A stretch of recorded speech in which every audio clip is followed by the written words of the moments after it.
औज़ुबिल्लाहि बिस्मिल्लाहिर्रहमानिर्रहीम। अस्सलाम वालेकुम जी स्टूडेंट, आज जो है हम 7th क्लास की मैथ करेंगे, जो कि ऑक्सफोर्ड का सिलेबस है। इसमें हमारे पास जो है पहला यूनिट, इसमें एक ही एक्सरसाइज है। ठीक है, तो इसके अंदर ना उन्होंने हमें कहा हुआ है कि हमें जो है पहला जो क्वेश्चन है फिल इन द ब्लैंक, और फिर आगे दूसरा तीसरा ये सारे क्वेश्चन इसमें हमने सबसे पहले बात है कि नेचुरल नंबर्स, प्राइम नंबर्स, ये सारी चीज़ें हमने सीखनी है। ठीक है, और उससे भी पहले बात ये है कि सेट के बारे में थोड़ा सा कॉन्सेप्ट है वो आप लोगों ने लेना है कि आया कि सेट जो है वो क्या होता है। ठीक है, वैसे तो हम हमारी लाइफ में बड़े सेट हमें पता, लीनियर का लीनियर सेट का सेट जो होता है, फिर उसके अलावा हमारे पास ग्लासेस का सेट होता है। ठीक है, ये सारी चीज़ें अब हमने करना क्या है, इसमें जो सेट होता है ना उसकी डेफिनेशन ये कहती है कि डिस्टिंक्ट और वेल डिफाइन होना चाहिए। यानी जो भी हमारे पास सेट हो ना वो डिस्टिंक्ट हो और वेल डिफाइन। मतलब वेल डिफाइन वो होता है जिसको हम आसानी से डिफाइन कर सकते हो। ठीक है, आसानी से डिफाइन कर सकते हो, आसानी से बता सकते हो। जैसे अगर मैं कहूँ प्रेसिडेंट ऑफ पाकिस्तान, तो उसमें ये होगा कि आपको आसानी से पता चल जाएगा कि हमारे जो प्रेसिडेंट है वो कौन से हैं। मैं जो आसानी से आप डिफाइन कर सकते हो, एक तो वो सेट होगा। ठीक है, नंबर 2 वो डिस्टिंक्ट होगा। ठीक है, मतलब रिपीटेड नहीं होगा, उसमें रिपीट नंबर नहीं होंगे। जैसे मैंने ये पहला एक सेट लिखा हुआ है 1 2 3, तो इसके बाद आप अगेन से यहाँ पे 2 नहीं लिख सकते, यानी इधर भी 2 आ गया फिर से 2 आ जाएगा, तो देन भी हम इसको सेट नहीं कहेंगे। ठीक हो गया। या फिर बाज़ औक़ात ऐसे होता है कि हम यहाँ पे अगर 1 2 3 4 नहीं लिखा, आगे हम जो है वो ए लिख देते हैं, बी सी, तो वो भी हम जो है उसको भी सेट नहीं कहेंगे। ठीक हो गया। अब हमने जो है करना क्या है कि इसकी मजीद 3 फॉर्म्स होती हैं कि इनको 3 फॉर्म में लिखा जाता है। बल्कि इन फॉर्म से पहले भी हमें जो है ये चीज़ पता होनी चाहिए कि natural numbers, whole number, even number और प्राइम और इंटीजर्स नंबर जो है वो कौन से होते हैं। ठीक है, तो नेचुरल नंबर्स वो, और इसको शॉर्ट फॉर्म में एन कहते हैं, और वो नंबर होते हैं जो 1 से स्टार्ट होते हैं। जो अभी तक हमने काउंटिंग सीखी 1 2 3 4 5, ये सारे 1 से जो नंबर्स हम स्टार्ट करते हैं वो नेचुरल नंबर्स का सेट होता है। ठीक हो गया। होल नंबर्स वो नंबर जो 0 से स्टार्ट हो। होल नंबर मतलब ये मुकम्मल अदाद का सेट होता है, ये कुदरती अदाद का सेट है। तो होल नंबर वो मतलब इसको W से शो करते हैं और 0 से स्टार्ट होते हैं। सिंपल बात, यानी 0 1 2 3 सारी हमारी काउंटिंग जो है वो हमारी होल नंबर्स होंगे। इसी तरह इवन नंबर, इवन और फिर ओड, इवन और ये एक साथ हमेशा अक्सर बोले जाते हैं। जो इवन नंबर हैं वो 0 से स्टार्ट होंगे और एक डिजिट छोड़ के लिखते जाएंगे। दूसरा ये कि ये 2 के टेबल में जो है वो आएंगे। ठीक है, 2 का टेबल 2 1 2 4 6 8 10, ये सारे नंबर जो हैं जो 2 के टेबल में डिवाइड हो जाएं या 2 के टेबल में आए, वो हमारे पास जो है वो इवन नंबर होंगे। ठीक है, इसी तरह ओड नंबर, जो इसकी निशानी है कि ये 2 के टेबल में नहीं आएंगे। ठीक है, 2 के टेबल में ये नहीं पढ़े जाएंगे, ना ही 2 के साथ ये डिवाइड होते होंगे। ठीक हो गया, तो ये मेरे ओड नंबर होंगे, और 1 से स्टार्ट होंगे 1 3 5 7 9 11, ये सारे नंबर जो हैं ओड नंबर होंगे। ठीक है, इसी तरह प्राइम नंबर्स का सेट, प्राइम नंबर्स वो नंबर्स जो खुद के टेबल में पढ़े जाएं। ठीक है, वो किसी और के टेबल में ना पढ़े जा रहे हों, और उसके सिर्फ और सिर्फ 2 फैक्टर बने। ठीक है, मतलब ये देखिए यहाँ पे 3 2 3 5 7, 7 के बाद आगे आ गया 11, फिर 13। देखें 2 के बाद 3, 3 के बाद 4 भी आता है, लेकिन ये प्राइम नंबर नहीं है। क्यों नहीं है? क्योंकि ये 4 जो है ना, ये 1 के टेबल में है, 2 के टेबल में भी और खुद के टेबल। देखें इसके 3 फैक्टर बन रहे हैं। एक तो इसकी निशानी ये है कि इसकी सिर्फ 2 फैक्टर बनेंगे। 2 कौन से? एक तो जैसे ये 3 है ना, 3 के अगर मैं फैक्टर बनाता हूं तो ये 1 और 2, 1 और 3, बस ये 2 फैक्टर इसके बनते हैं।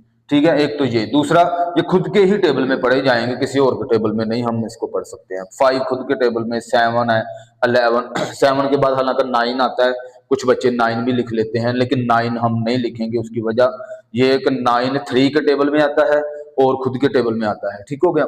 इसी तरह हमारे पास इंटीजर नंबर 0 से स्टार्ट होते हैं और इसमें +-1 +-2 +-3 +-4 सो ऑन कंटिन्यू।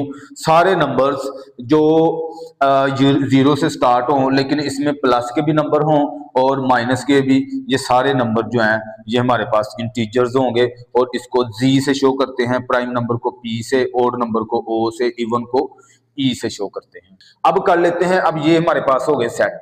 अब हम इसकी जो फॉर्म्स हैं, इसकी कुछ अशकाल हैं, वो हम देख लेते हैं कि ये किस किस शक्लों में लिखे जाते हैं, किन किन फॉर्म्स में ये जो है वो लिखे जाते हैं। ठीक है, सबसे पहली फॉर्म ये है कि इसको डिस्क्रिप्टिव फॉर्म में लिखा जाता है। ठीक है, मतलब स्टेटमेंट की फॉर्म में। अभी मैं यहाँ पे अगर आप लोगों को बताऊं, जैसे ये नेचुरल नंबर का सेट है ना, इसको मैं इधर अगर सिर्फ इंग्लिश की स्टेटमेंट में लिख दूं कि सेट ऑफ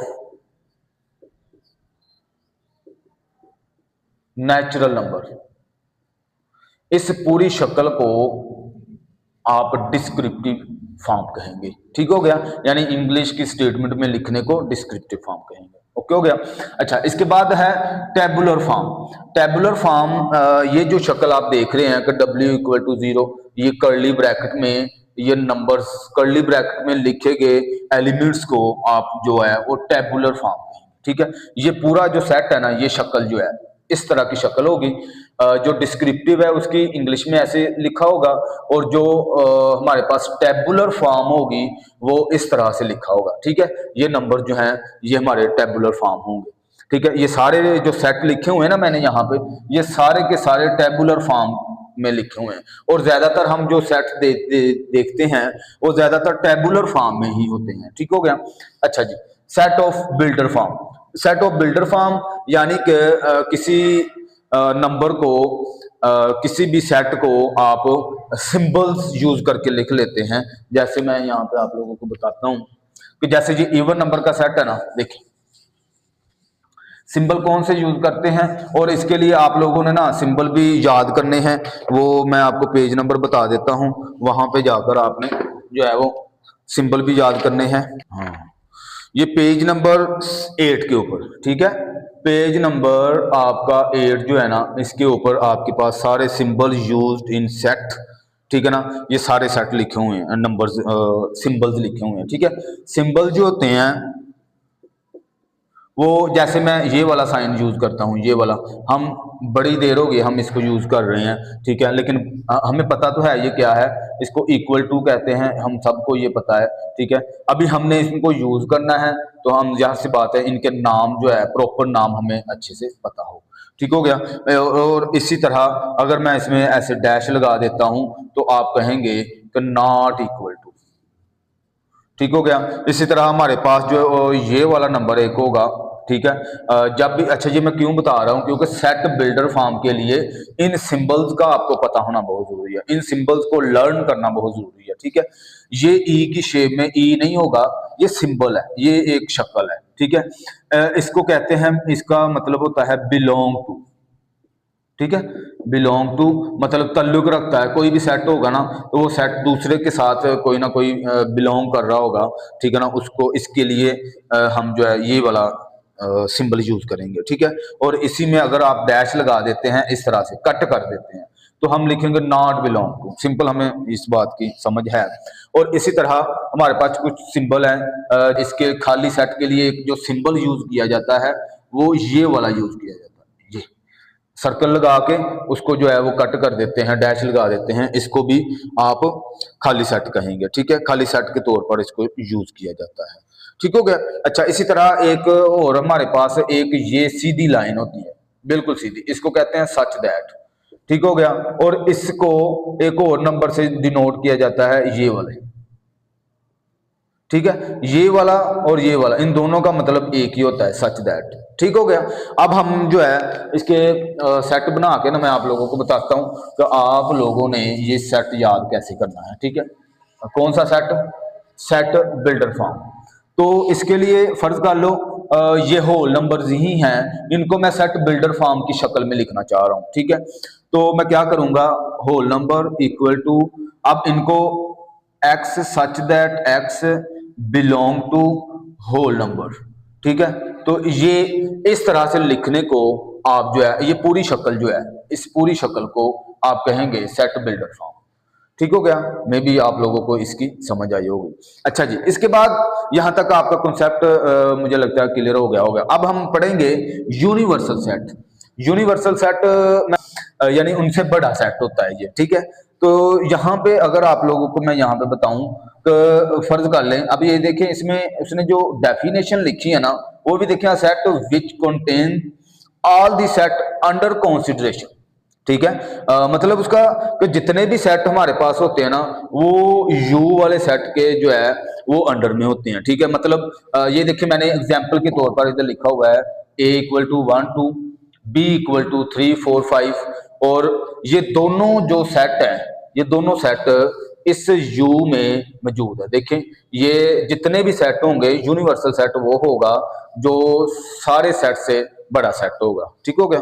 अब आगे हम जो है मजीद इसका कॉन्सेप्ट इन टॉपिक्स पे लेंगे, क्योंकि हमने जो एक्सरसाइज 1 करनी है ना, उसमें ये सारे टॉपिक्स आने हैं, बार बार उसने पूछना है, क्वेश्चन पूछने हैं। तो आप लोगों को अगर ये कॉन्सेप्ट क्लियर नहीं है तो आप उस एक्सरसाइज को बहुत मुश्किल समझेंगे, उसको आप नहीं कर पाएंगे। ठीक है ना। तो पहला जो है इसमें ये है कि यूनियन ऑफ सेट, जो सेट होता है उसका जो यूनियन है वो कैसे हम निकालते हैं। ठीक है, इसका एक तो ये है कि इसका जो सिंबल होता है ना, वो इस तरह से यू शेप में इसको लिखा जाता है, और इसको कभी भी आप इस तरह से नहीं लिखेंगे, क्योंकि ये यू नहीं होता। ठीक है, इसको सिंबल पूरा बना के यू शेप में आप इसको लिखेंगे। ठीक हो गया। अब इसको फाइंड करने का जो तरीका होता है, अगर इसकी डेफिनेशन के मुताबिक हम देखें कि ए वाला एक सेट है 1 2, और बी वाला भी एक सेट है मेरे पास, मिसाल के तौर पर 3 और 4। ठीक हो गया। तो अगर मैं इन दोनों सेट को मिला के इनका कॉम्बिनेशन बना के एक सेट बना देता हूँ 1 2 3 और 4, तो ये मेरे पास जो है ये यूनियन होगा ए यूनियन बी। ठीक है, इसको आप यूनियन कहेंगे, यानी दोनों दो सेट हैं आपके पास, उनको मिला के किसी एक सेट में लिख देने को आप यूनियन कहेंगे। जैसे इसकी डेफिनेशन है, वो कहता है set of contain all element of a and b. A and b के सारे एलिमेंट्स किसी एक सेट में लिखने को आप यूनियन कहेंगे। ठीक है। इंटरसेक्शन, इंटरसेक्शन की डेफिनेशन है, वो कहता है set of contain the common element of a and b. तो ए और बी के अंदर हम कॉमन एलिमेंट देखते हैं, मतलब एक जैसा सेम नंबर देखते हैं। ठीक है, तो सेम नंबर इंटरसेक्शन के लिए, और इसका जो सिंबल होता है वो कैसे होता है, उल्टा समझ ले भी एन शेप का होता है, लेकिन हमने एन बनाना नहीं है, हमने उसको उल्टा यू लगा लिया। ठीक हो गया। तो इसमें हमने क्या करना है, सेम एलिमेंट देखना होता है, तो इसमें दोनों में सेम एलिमेंट्स नहीं है। फर्ज कर ले यहाँ पे मैं सेम लिख देता हूँ, एक यहाँ पे 2 और यहाँ पे 3 लिख देता हूँ, तो सेम एलिमेंट 2 और 2 है, तो इसका जब मैं इंटरसेक्शन लूंगा ना, तो इसमें जो 2 होगा ना, वो हमारा इंटरसेक्शन का आंसर होगा। ठीक है, हम सेम नंबर्स देखते हैं। अब तीसरा हमारे पास है, वो कहता है कंप्लीमेंट। कंप्लीमेंट जो होता है वो कैसे हम निकालते हैं। कंप्लीमेंट के लिए ना आप लोगों को ये फार्मूला याद कर, एक तो इसको ये है कि हम डिनोट करते हैं, एक कोई भी सेट है उसके ऊपर ऐसे डैश लगा के डिनोट करते हैं, दूसरा या फिर हम इससे सी से शो करते हैं कॉम्प्लीमेंट इसका मतलब। ठीक है, तो इसमें हम क्या करना होता है कि यू वाले सेट में से हमने जिसका कॉम्प्लीमेंट लेना है उसको माइनस करना होता है। ठीक है, ये हमारा कॉम्प्लीमेंट होता है, चाहे ये सी लिखा हो या डैश लिखा हो, इन दोनों का एक मीनिंग होगा कि यू माइनस ए। ठीक हो गया। अब हमने इसके बाद डिफरेंस देखना है। डिफरेंस से हमें जो है नाम से ही पता चल रहा है कि जो डिफरेंस है उसका मतलब क्या होगा। डिफरेंस का मतलब है हम माइनस करेंगे। ठीक है, फर्क निकालेंगे, मतलब एक सेट ए है और दूसरा बी है। ठीक है, इसका डिफरेंस निकालने का मतलब दोनों को माइनस करना है। ठीक है, जैसे कि ये मेरे पास दो सेट है 1 और 2। ठीक है, 1 और 2 है। ठीक है, और इसमें से मैं माइनस कर रहा हूं 2 और 3। ठीक हो गया। जब मैं इसका डिफरेंस निकालूंगा तो इन दोनों में जो सेम होगा, जैसे ये 2 और 2 है, तो 2 में से 2 निकाल दें तो आपके पास 0 होता है, तो वो हम नहीं लिखेंगे, जो सेम नंबर होते हैं वो नहीं लिखेंगे। ठीक है, तो इधर से मेरे पास जो 1 है वो आंसर आ जाएगा, ये हमारा डिफरेंस होगा। ठीक है, उसका फर्क निकालना, उसको माइनस करने को डिफरेंस कहेंगे हम। ठीक है, आगे है सब सेट। यही सेट लगा लें आप, ये ए बी वाला सेट है। अब ये मेरे पास जो होगा ना, ये सुपर सेट है। यहाँ पे मैंने सुपर भी लिखा हुआ है ना, सुपर सेट मतलब बड़ा सेट है ये। और इसका जो सब सेट हम बनाते हैं ना, अब देख लें यहाँ पे बी, अब हम यहाँ पे एक सेट बनाएंगे 2 का, अलग से इसका जो है 3 का सेट बना देंगे। ऐसे ये जो सेट है ना, वो इसके सब सेट है। इसकी मजीद सब सेट की 2 टाइप्स होती हैं। इसकी मजीद प्रॉपर सबसेट और इसके बाद होता है इम्प्रॉपर सबसेट। जो प्रॉपर सबसेट होता है ना, इसके अंदर जो एलिमेंट्स होते हैं, जैसे कि अब यहाँ पे आप गौर करें कि मेरे पास ए में जो नंबर है ना 1 2 और 3 है मिसाल के तौर पर, और इधर आपके पास जो एलिमेंट्स हैं वो मेरे पास है 1 2 3, और इसमें एक जो है मैं वह ज्यादा लिख लेता हूँ, और ये मेरे यहीं तक होगा। ठीक है, ये मेरे पास जो एलिमेंट्स है ना ए के। अब ये प्रॉपर सबसेट, ये प्रॉपर सबसेट है। ठीक है, ये क्यों प्रॉपर सबसेट है? कि वो कहता है कि जो बी में नंबर है ना, वो इसमें मौजूद होने चाहिए। ठीक है, जो बी के जितने भी नंबर्स हैं वो इसमें मौजूद होने चाहिए, लेकिन एटलीस्ट कोई एक नंबर ऐसा हो, ए का एक ऐसा एलिमेंट हो जो उससे अजाफी हो। ठीक है, उससे अजाफी होगा तो देन हम इसको जो है वो प्रॉपर सबसेट कहेंगे। ठीक, अब इम्प्रॉपर के लिए क्या होगा कि दोनों सेट में एक जैसे नंबर होंगे। अगर इधर 1 2 3 है तो इधर भी 1 2 3 ही होगा, ये इम्प्रॉपर सबसेट होगा। ठीक हो गया। अब हम इसके बाद देख लेते हैं पावर सेट। पावर सेट जब किसी के हमने निकालने हैं, फर्ज कर लें ए है तो ये नंबर उसने हमें दिया हुआ है, तो इसको पी से डिनोट करते हैं। ठीक है, पावर सेट ऑफ ए लिखेंगे इधर, पावर सेट ऑफ ए। तो इसके हमने छोटे छोटे सब सेट बना देंगे, वो एक पूरा जो सेट बनेगा ना, जैसे कि अब मैं इसमें ये सिर्फ 2 ही लिखता हूं। तो इसको सबसे पहले मैं खाली सेट, फिर 1, फिर 2, फिर 1 और 2। ठीक है, तो ये हमारे पास जो छोटे छोटे सब सेट मिलके एक पूरा सेट बनाए ना, इसको हम कहेंगे पावर सेट। सिंपल। ठीक हो गया। अब आगे आ जाते हैं हमारे पास इक्विवेलेंट सेट, और दूसरा है इक्वल सेट, डिसजॉइंट और ओवरलैपिंग सेट। इक्विवेलेंट जो सेट होता है ना, ये इक्वल की ही तरह होता है, लेकिन इसमें इसका जो सिंबल होता है ना, वो ये वाला हम यूज करेंगे, इसको कहते हैं इक्विवेलेंट। इक्वल के लिए हम ये वाला सिंबल यूज करते हैं, खैर ये हमें पहले भी पता है। ठीक है, तो इक्विवेलेंट के लिए ये सिंबल। अब इसमें क्या होता है इक्विवेलेंट में, अब एग्जांपल मैं यहाँ पे देता हूं। तो आपके पास एक सेट होता है 1 2 3 मिसाल के तौर पर, और दूसरा सेट आपके पास ए बी और सी। इक्विवेलेंट के लिए ये शर्त नहीं है कि इनमें जो एलिमेंट्स 1 2 3 है तो इधर भी 1 2 3 हो। ठीक है, इक्विवेलेंट के लिए इनके एलिमेंट्स का सेम होना जरूरी है, नंबर ऑफ एलिमेंट का। ठीक है, नंबर ऑफ एलिमेंट्स।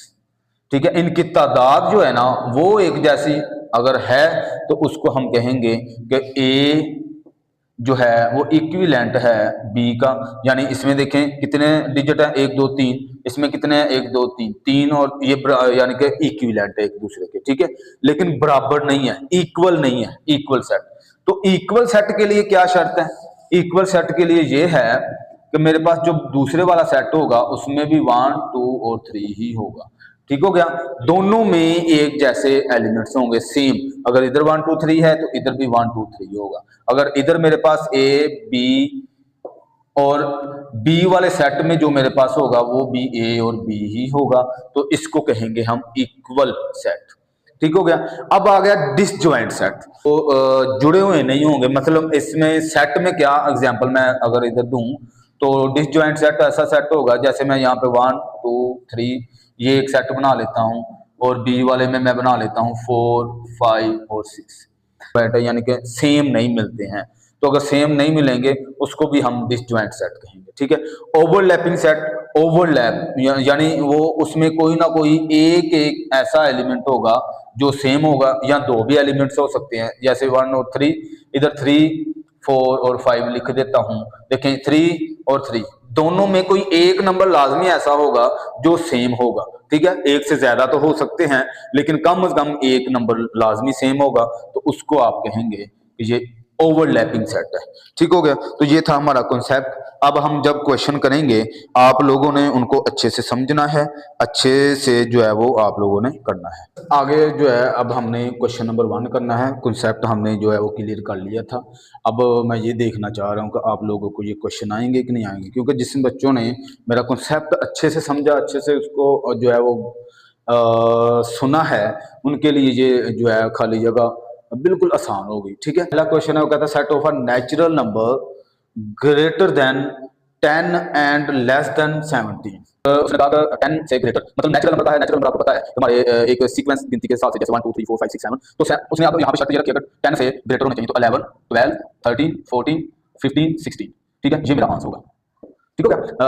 आगे जो है set of a prime number from 1 to 30। अब हमने जो है उसको प्राइम नंबर बताने हैं, तो प्राइम नंबर का सेट जब मैंने आप लोगों को बताया था, मैंने कहा था वो नंबर्स जो खुद के टेबल में हम जो है देखते हैं, खुद के टेबल में पढ़े जाएं और जहां पर उसके दो फैक्टर बनते हो। ठीक है, तो 1 to 30। अब हम जब यहाँ पे इसका सेट बनाएंगे ना खाली जगह में, इसका जो आपको पता है कि 2 से स्टार्ट होते हैं, 3 5 वो नंबर जो खुद के टेबल में पढ़े जा रहे हैं। ठीक है, 5 के बाद 7 फिर 11 13 इसके बाद 17 19 23 20 3 4 5 6 7 29।